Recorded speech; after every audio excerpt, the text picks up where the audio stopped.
Muita gente chega por aqui fazendo a mesma pergunta: será que compensa montar tal PC? E se eu investir em tal placa de vídeo, esse processador aqui compensa? Vale a pena? Fiz um bom negócio? Então, várias questões que na verdade estão completamente ligadas a tudo que a gente faz aqui no canal. Então, basicamente, não só eu, mas muita gente no YouTube e em sites fala sobre boas opções para vocês. Mas você deve ter notado que tem muitas opções no mercado para muita coisa, seja para placa-mãe, processador, placa de vídeo, tudo tem muita opção. Mas e se você quiser gastar o mínimo possível, será que um PC barato vale a pena? Sua placa de vídeo está estranha? Começou a aparecer alguns artefatos, ela não funciona mais corretamente? Seu notebook está superaquecendo e desligando? Sua placa-mãe está com defeito? Você precisa de um especialista. Procure nosso parceiro GTEC Informática. Peça um orçamento sem compromisso. Confira mais no link na descrição. Com mais de 20 anos no mercado internacional, a Deepcool é líder em tecnologia e inovação na área de refrigeração para seu computador. Confira mais no link na descrição desse vídeo. É importante dizer que o conceito de barato é bem relativo, então o barato depende muito de quanto você tem no bolso, ou quanto você ganha, ou quanto você está disposto a gastar num setup. Então isso é muito relativo. Para muita gente, pagar R$1.000 numa placa de vídeo é um absurdo, enquanto que para muita gente pagar R$300 num processador é muito dinheiro. Então é bem relativo.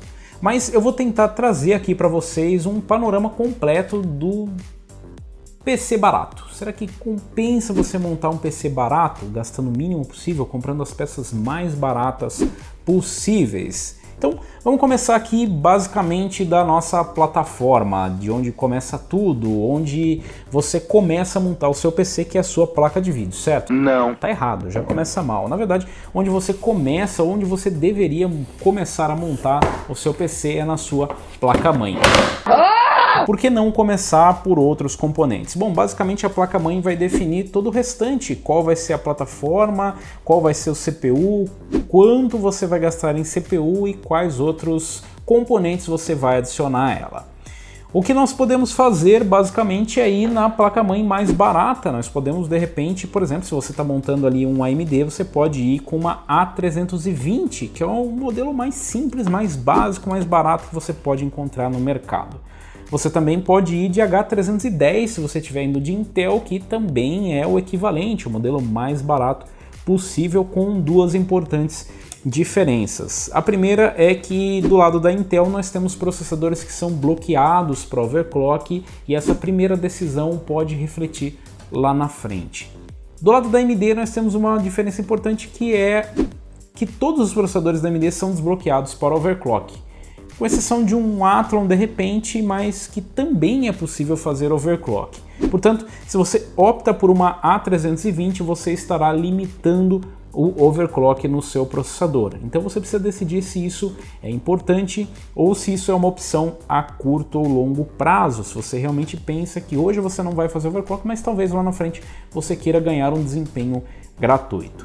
Além disso, existem modelos de placa-mãe que suportam determinados processadores. Então tem placas-mãe A320 que são limitadas a processadores de 65 watts.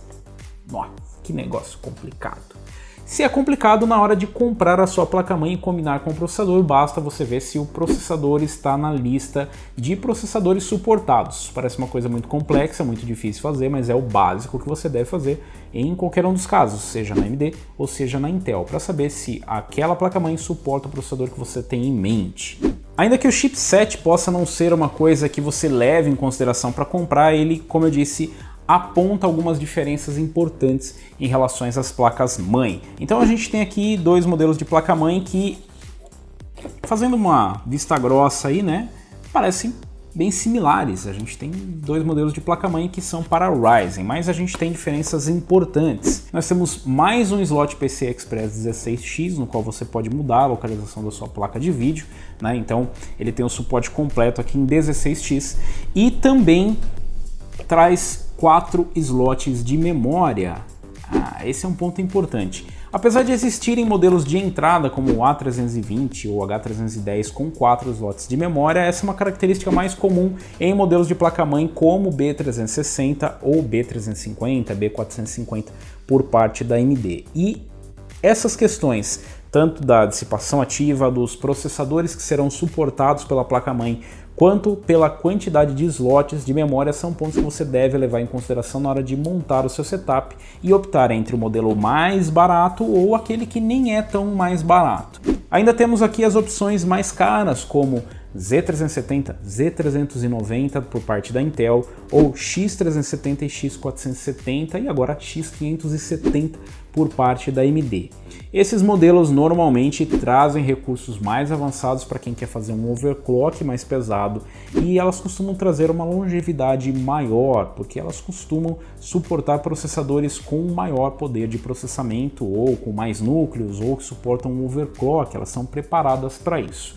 E como a gente viu, a placa-mãe basicamente determina o que você vai fazer de upgrade no restante do setup. Se você pensa em utilizar um processador com vídeo integrado, como uma APU, é importante que você saiba se a sua placa-mãe tem saídas de vídeo, o que não acontece, por exemplo, na AMD por parte de algumas X370 e algumas X470. A partir do momento que você decidiu a placa-mãe, você começa a ter opções de processadores. Mas por que eu estou dizendo isso? Porque nós estamos falando aqui de um orçamento. Se você tem um orçamento, você precisa respeitá-lo.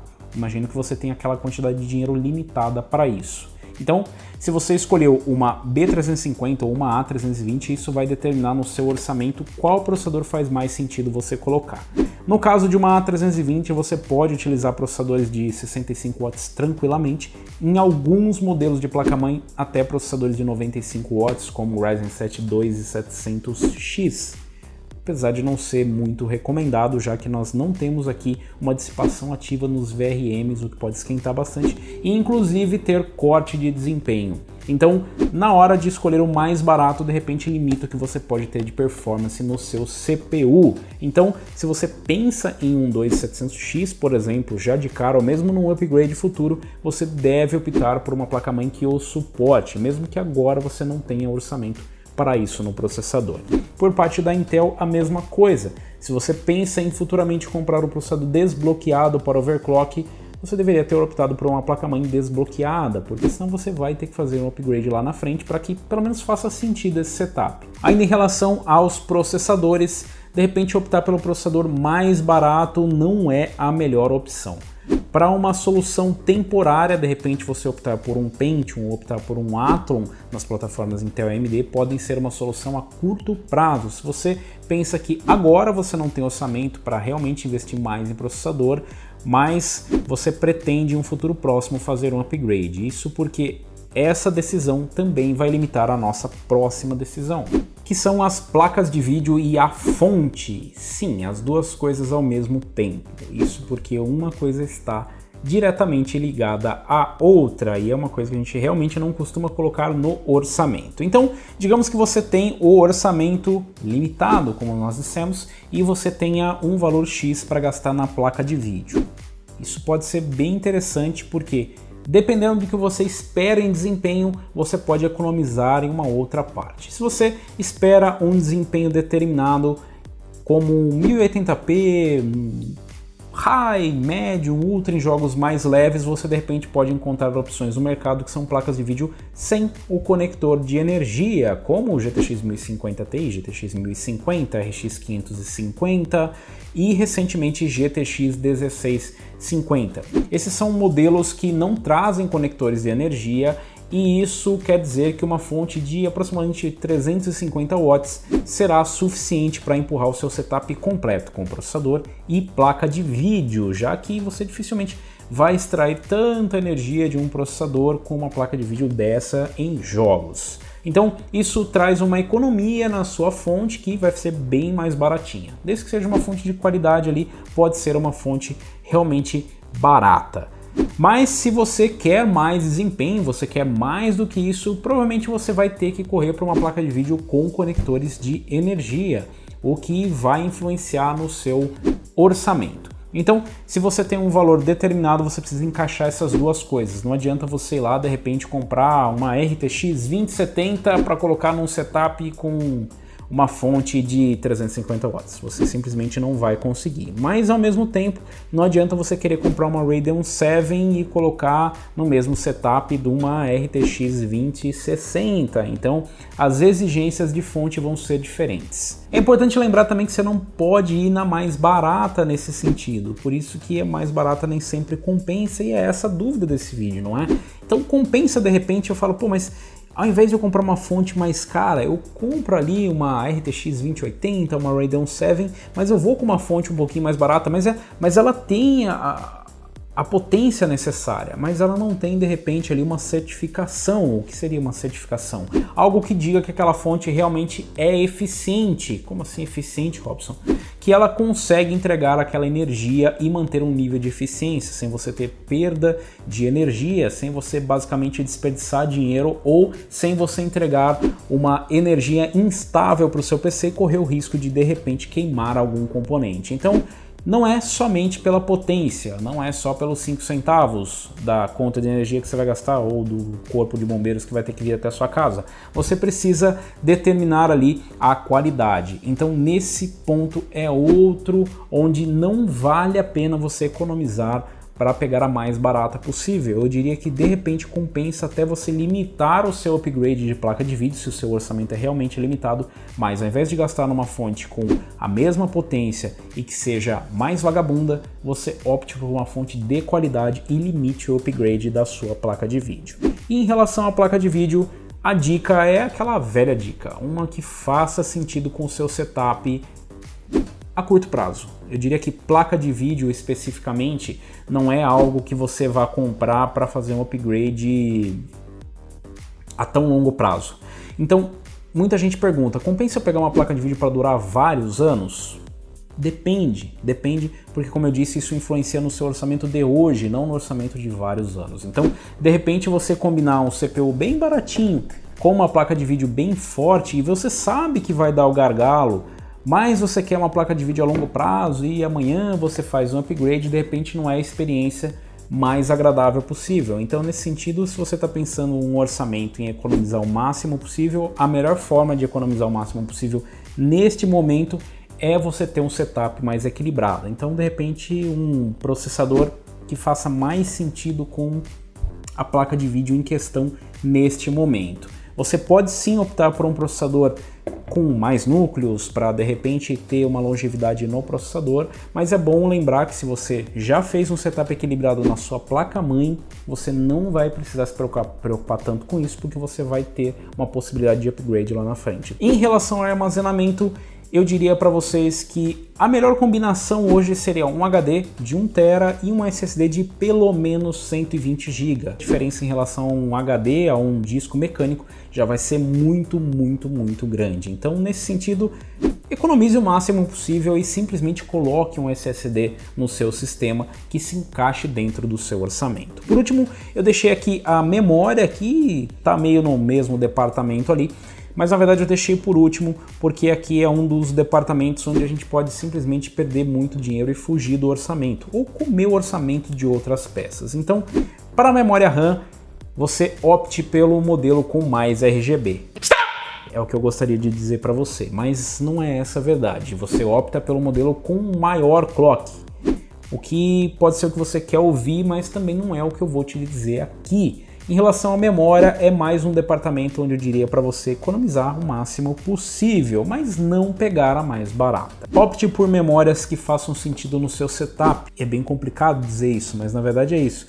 Se você tem um processador que você sabe que é dependente de memória e que vai fazer diferença na sua situação atual, no seu setup, opte por memórias com um clock mais elevado. Se você optou por uma placa-mãe que tenha opção de overclock de memória e você tem habilidade ou disposição para fazer isso, opte pelo melhor custo-benefício. De repente, por uma memória 2400 que você consegue subir pelo menos para 2666, para 2800, às vezes até 3000 MHz. Então, não diria para ir na mais barata, mas vai na que tem um melhor custo-benefício, porque normalmente a mais barata pode ser a 2133. A dica mais importante é opte por memórias em quantidade, não só em clock.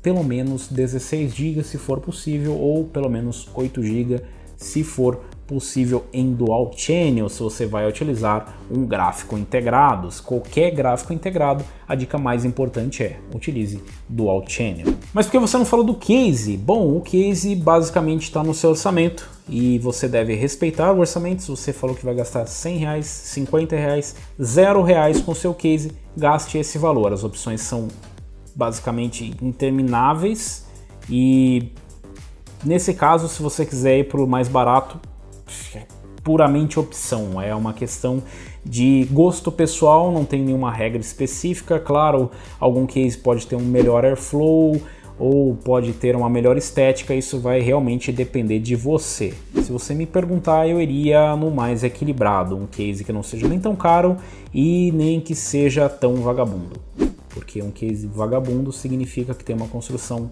ruim, tem um fluxo de ar ruim e tem umas rebarbas que cortam a sua mão na hora de montar o PC ou que prendem o parafuso da placa-mãe e você não consegue tirar. E aí você precisa arrancar a placa-mãe no alicate, né, Peperaia? Basicamente é isso, eu espero que aqui eu tenha dado algumas dicas para vocês. É claro que não fica completo, porque a gente teria que fazer um vídeo de umas 2 horas aqui explicando ponto a ponto, mas é um apanhado geral sobre um orçamento, sobre PCs barato e principalmente se compensa. Nem sempre, como vocês viram aqui, o mais barato é realmente o melhor. O mais barato nem sempre é aquilo que vai te economizar dinheiro. Às vezes a compra mais consciente é aquilo que vai economizar dinheiro para você a curto e longo prazo, tanto na hora da compra quanto na hora do upgrade.